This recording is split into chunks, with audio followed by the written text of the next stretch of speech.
I just visited Green Bank, which has the largest radio observatory effort in the world, as you know.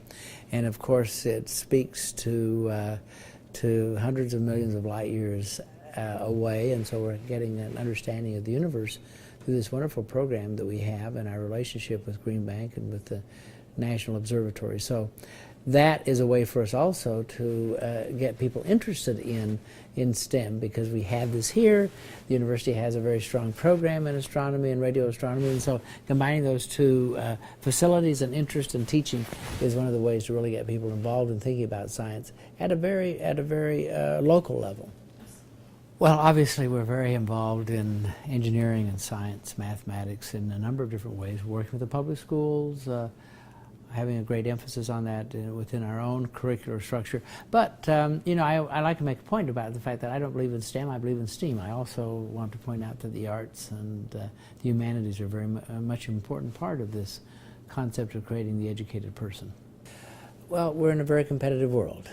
And there are 315 million members of our world here in this country, and there are 1.3 billion Chinese and 1.2 billion Indians, and they are working very, very hard to create a great program in science. And in order for us to remain competitive in the world and to understand that world, we have to clearly put a strong emphasis on science. The second thing, of course, is the fact that we've been a country of science. And it has been a founding notion of our democracy, and so continuing our effort in that regard is entirely appropriate. I'm a great fan of intercollegiate athletics, but at the same time, the reason I'm a fan is the fact that it's very talented students having an opportunity to show their talent in a way in which they are still students.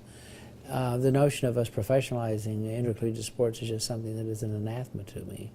And so the university is working very, very hard to make certain that, first of all, that we bring in students who do have the talent to perform here as students, and that they also have the ability to be able to show their talent in their athletic performance, but in the end that they do remain fully committed to the life of being a student at West Virginia University.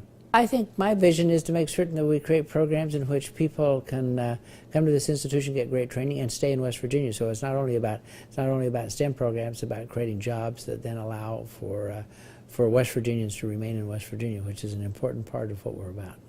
And I think the surprising thing is how the university has grown in terms of quality, in terms of its relationship to the state, in terms of its playing on the national and world stage. It's a remarkably agile institution. It's one that I think is doing very well from so many points of view, but also the fact that it is so beloved by the people of West Virginia. There is a great love affair between this university and this state.